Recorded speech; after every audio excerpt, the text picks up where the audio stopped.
Morning, welcome to my new blog. नमस्ते उत्तराखंड, पहला प्रणाम। आई होप सभी मस्त और स्वस्थ होंगे। अपन लोग भी मस्त है।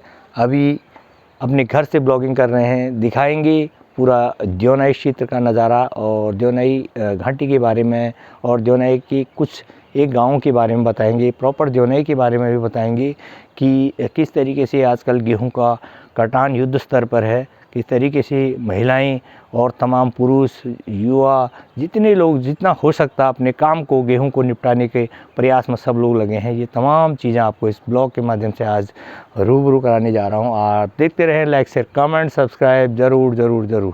देखा दोस्तों, तकरीबन 9:15 बज चुका है। सुबह का टाइम है, मॉर्निंग है और धुंध बहुत ज़्यादा है और धुंध से ऐसा लग रहा है जैसे शाम हो रही होगी।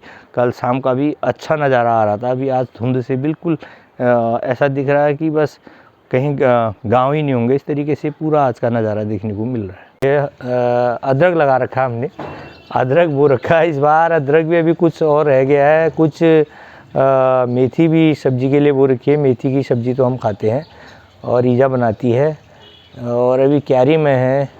हे guys, good morning, welcome to my new blog. नमस्ते उत्तराखंड, पहला प्रणाम। आई होप सभी मस्त और स्वस्थ होंगे।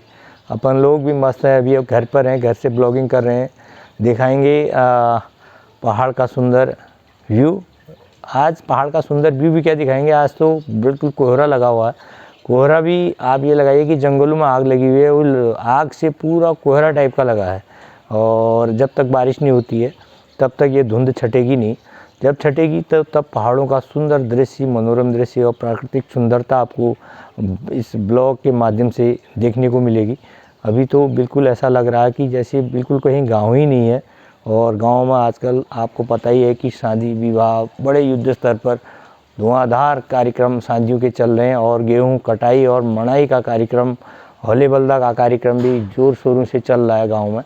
और जाएंगे आजकल में, देखते हैं गाँव में जाएंगे, होले बल्दा दिखाएंगे आपको किस तरीके से पहाड़ में गेहूं मनाई कटाई और होले बल्दा होता है। ये तमाम चीज़ें आपको इस ब्लॉग के माध्यम से दिखाने का प्रयास करूंगा और दिखाते रहूंगा।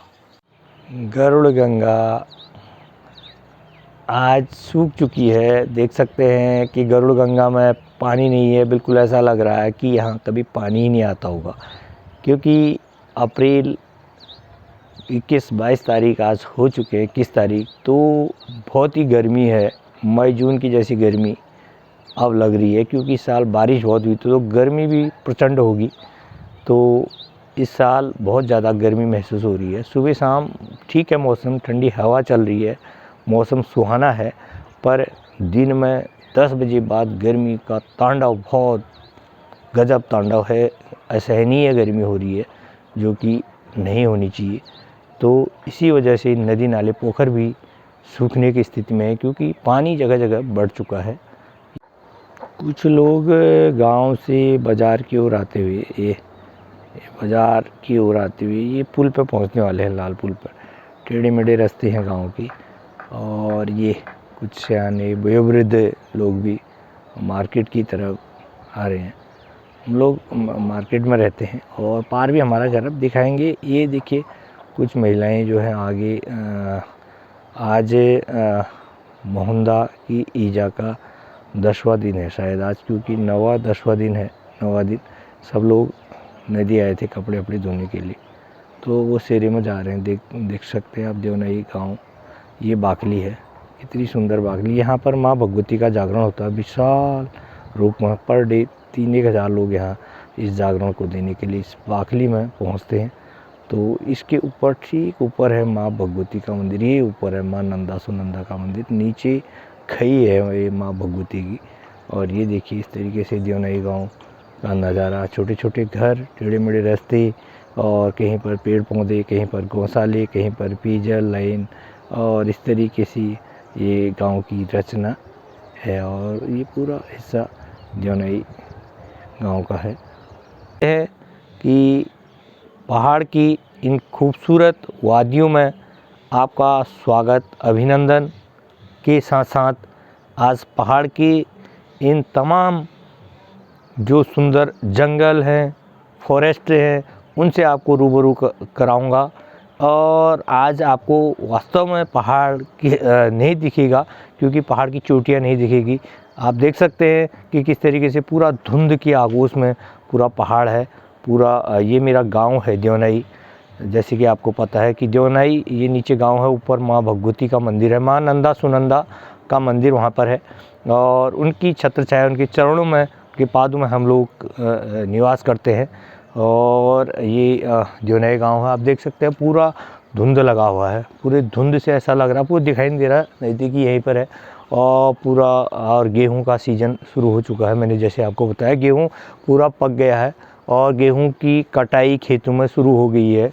महिलाएं खेतों में जाके गेहूं की बालियां को काट काट कर उसके पुआ बनाकर, छोटे छोटे पुआ होते हैं, उसके पुआ बनाकर और उसको घटाओं में रखकर पूरे दिन भर दोपहर की धूप में वो लोग लगातार जो है गेहूं का कटान शुरू हो चुका है।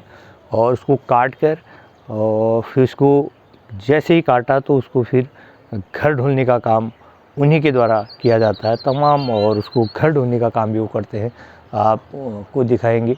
और देखिए कुछ महिलाएं सुबह से ही, क्योंकि दिन में बहुत ज़्यादा गर्मी है, तो गर्मी के से निजात पाने के लिए वो सुबह ही 6 साढ़े 6 बजे खेतों में निकल गई, जिससे उनकी गेहूं जल्दी कटे और दिन में उनको धूप ना लगे, दिन में वो रेस्ट करे, खाना आना खाए। ये तमाम 6 से 12 तक, 12 के बाद रेस्ट करते हैं, 3 बजे के बाद फिर खेत में जाते हैं। तो पूरा गेहूं की कटाई जिस तरीके से पहाड़ में आपने देखा कि गेहूं की कटाई, ऊपर की बालियां जो है काटी जाती है 8 इंच 10 इंच पर, उसके बाद नीचे का जो है उसको डंठल को छोड़ा जाता है, उसमें फिर बाद में कीड़ बनाकर आग लगाया जाता है।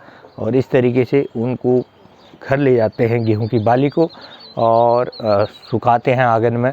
आंगन में सुखाने के बाद जैसे वो सूख जाते हैं तो फिर उनको दराती से काटा जाता है। उसके बाद बैलों की जोड़ी से घुमाया जाता है, 2-3 घंटा लगातार घुमाते हैं बैलों की जोड़ी को। उसको हम पहाड़ में हौली बल्दा के नाम से जाना जाता है। हौली बल्दा करते हैं, हौली बल्दा करते हैं दिन में, और फिर घुमाते हैं उसका, जैसे पूरा घुमाते हैं उसका, जैसे गेहूं पूरा निकल जाता है उससे और चीला अलग हो जाता है, गेहूं अलग हो जाता है। तो उसके बाद बैलों को रोका जाता है, उनके लिए खाने के लिए गेहूं का आटा तैयार किया जाता है। दोनों बैलों के लिए 2 बड़े बड़े 1-1 किलो के 1.5 किलो के आटे के आटा तैयार किया जाता है, उनको खिलाया जाता है। इसलिए खिलाया जाता है क्योंकि उन्होंने वो गेहूं तैयार किया हमारे खाने के लिए। तो 2-3 घंटे का उनको भी वो राशन के रूप में हम वो आटा खिलाते हैं। और उसके बाद बैलों को जो है अपने गौशाले की ओर ले जाते हुए उनको गौशाले में बांध देते हैं। और बांधता पश्चात फिर बैल भी हमारे रेस्ट करते हैं। उसके बाद होता है उसमें छटाई का काम। गेहूं और चीला को जो है फटियावा से बताया जाता है। फटियावा आप पहाड़ में बोलते हैं, जैसे पंखा आपने प्लेन में बोला, तो हम पहाड़ में फटियावा बोलते हैं।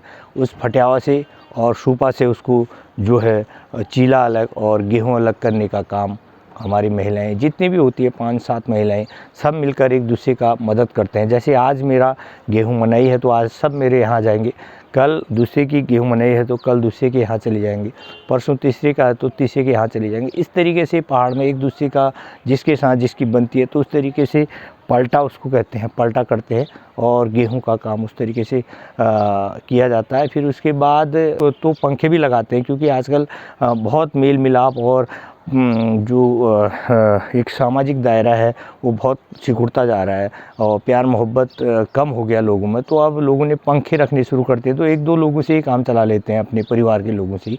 तो इस तरीके से भी आजकल लोग काम चलाने लग गए हैं। और फिर उसके बाद गेहूं अलग हो जाता है और चीला अलग हो जाता है। वो चीला फिर हम उसको इकट्ठा करके अपनी गौशाला के अंदर रखते हैं, जिसकी जो व्यवस्था होती है। तो वो गाय भैंसों के खाने के काम आता, भोजन के काम आता। गेहूं को फिर अंदर रख दिया जाता है, फिर उसको दूसरे दिन सुखाने का काम, छत में सुखाते हैं जब तक गेहूं कड़क ना हो, और क्योंकि गीला गेहूं रहता है। तो इस तरीके से पूरा गेहूं का कार्यक्रम चलते रहता है। और बारातों का सीज़न भी आप देख सकते हैं कि बारात भी बम्पर रूप से बारातों का सीज़न चल रहा है।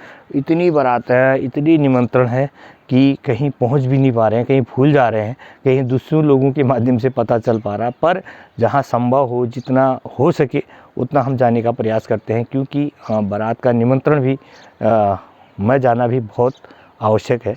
गांव है देवनाई, और देवनाई और ऊपर माँ भगवती मंदिर है, उसकी बगल पर सत्यनारायण का मंदिर है, और ये देवनाई गांव है नीचे। ये बृहद मंदिर है सामने, बृहद मंदिर आपको दिखाएंगे, बृहद है।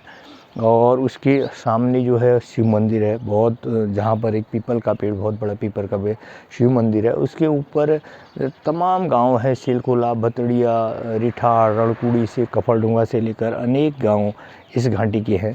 और दिखाएंगे पूरा, ये पुल है, लाल पुल है ये बहुत, आज इस पुल को 60-70 साल हो गए ऐसा माना जाता है।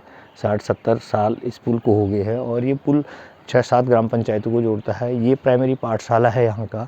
और देखिए आप, गेहूँ पूरा हो चुका है। गेहूँ आज सब लोग आपको खेतों में दिखेंगे, शेरे में दिखेंगे, 2-4 जिसकी जहाँ जहाँ पर खेत हैं, वो गेहूँ कटाई बड़े युद्ध स्तर से चल रही है।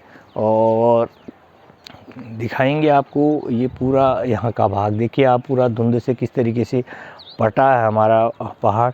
और ये धुंध अभी छटने, जब तक बारिश नहीं होगी तब तक ये धुंध ऐसे ही दिखती रहेगी, तब तक पहाड़ों का नज़ारा आपको धुंधला धुंधला सा दिखेगा। पहाड़ आपको क्लियर देखने को नहीं मिलेगी। पहाड़ की जो रौनक अगले वीडियोज़ में हमने आपको दिखाई, वो रौनक आपको नहीं मिल पाएगी, क्योंकि धुंध लगी है। जैसे ही धुंध छट जाएगी, बारिश हो जाएगी, तो तब फिर पहाड़ों की रौनक आपको धीरे धीरे दिखने लगेगी। और हम दिखाएंगे है गरुड़गंगा, कल भी मैंने दिखाई कि देखिए, जो इस गरुड़गंगा को अभी देखेगा वो कहेगा इस गरुड़गंगा में पानी नहीं रहता। तो ये देखिए, इससे पहले जब अभी जून में जब बारिश आती है, तो ये गरुड़गंगा अपने उफान पर होती है, भरी रहती है, ऊपर पेड़ों के नीचे जड़ तक बहुत पानी इसमें रहता है। तो आजकल देखिए पूरा पानी बढ़ चुका है, कोई पेयजल में चले गया, कहीं सिंचाई में चले गया, तो ये पानी डिस्ट्रीब्यूशन ऊपर से ही हो चुका है। तो अब पानी भी पर्याप्त मात्रा में नहीं है, क्योंकि जो नदी में एकदम भरा रहता था वो पानी अब नहीं है, क्योंकि सिंचाई और पेयजल में ये बढ़ चुका है। तो ये है देवनाई गांव का भव्य नज़ारा। पूरा पहाड़ में पक चुका है। किस तरीके से लोग युद्ध स्तर पर गेहूँ कटाई कर रहे हैं। कटाई के बाद मनाई का कार्यक्रम भी शुरू हो गया है, होली बल्दा का कार्यक्रम शुरू हो गया। ये तमाम चीज़ें आज इस ब्लॉग के माध्यम से मैंने आपको रूबरू कराने का प्रयास किया। और यहीं समाप्त करेंगे, मिलेंगे कल नए ब्लॉग के साथ। बाय बाय दोस्तों।